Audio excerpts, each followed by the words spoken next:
If you've ever thought about leaving your corporate job to start your own business, you're not alone. So today, what I want to do is I want to share 10 things no one told me about the differences between corporate America and becoming an entrepreneur.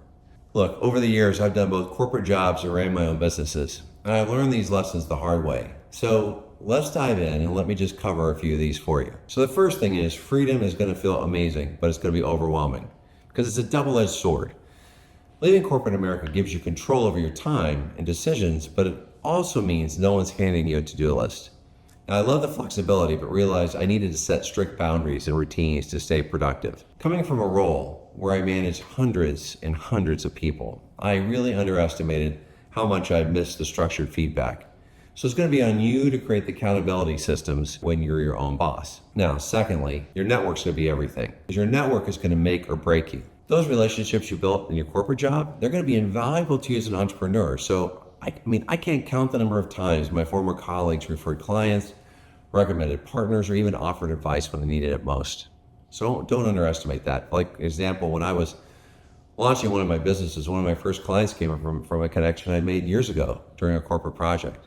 In fact, it wasn't even the most recent one. So never underestimate the power of keeping those relationships alive. Now, the third thing is financial planning is non-negotiable. Financial reality is going to get you hard because without a steady paycheck, managing your cash flow is going to become so critical. So make sure you save some money aggressively before you make the leap. In my corporate role, like maybe yours, budgets were large and predictable. But as an entrepreneur, every single expense felt personal.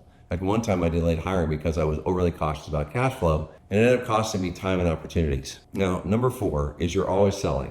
Always, always selling. You're never not selling. As an entrepreneur, whether it's pitching to clients, whether it's networking, or even just explaining what you do, you're constantly selling yourself and your business. In my corporate days, I had a sales team, but now every meeting and every call is like a pitch. It took time to get comfortable being at the face of the business and embracing that sales mindset because it's just on you. It's only you. Number 5, you wear every hat. At first, and so here's the truth. You're going to do it all. Marketing, operations, customer service, tech troubleshooting, entrepreneurship is a crash course in wearing every single hat. I remember spending hours trying to figure out a website issue, something my corporate IT team would have resolved in minutes. And I have to tell you, it's humbling as hell, but also empowering to build those skills once you figure this out. The number 6, the hustle can be lonely. It can get really lonely. In corporate America, you've got this built-in team to brainstorm and collaborate with you. And as an entrepreneur, the isolation can be real. Now, I miss having colleagues to bounce ideas off of. So joining an entrepreneurial mastermind group has made a huge difference for me.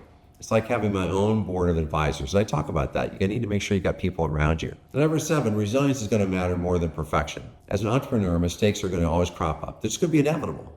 But what matters is how you quickly bounce back. For example, I once launched a campaign that just flopped. In corporate, I had a team to troubleshoot, but as an entrepreneur, I had to quickly pivot. It's only me, right? So it was all the responsibilities on me. So those lessons made me stronger and more resilient. Now, number 8, your corporate skills are superpowers. So your corporate experience is going to be your biggest asset. Do not underestimate the value of the skills you developed, from strategy to leadership to managing budgets. When I started my business, my background in marketing and sales, it gave me an edge. So I already knew how to build campaigns and close deals, which saved me time and helped me get the ground running. So don't underestimate that corporate experience. Now 9, it takes longer than you think. Everything takes longer than you expect. Oh my gosh, from securing clients to scaling the operations. You need to be playing the long game. You need to have that mindset. In my corporate career, we worked on annual plans with clear deadlines. As an entrepreneur, the timelines are stretched. Patience is going to become one of the most important skills that you're going to have to develop. Now, last but not least, the rewards are worth it. It's just worth it. Despite the challenges, there's nothing like building something that's truly yours. The freedom, the fulfillment, the impact that you make, every obstacle that you're going to overcome is going to be worth it.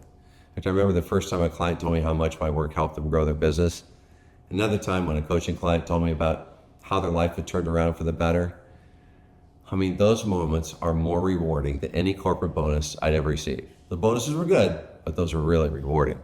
So those are the 10 things no one told me about what happens when you leave corporate America and become an entrepreneur. So look, I hope those are going to help you as you prepare to embark on your journey. Entrepreneurship isn't easy. but it's one of the most fulfilling journeys you're ever gonna take.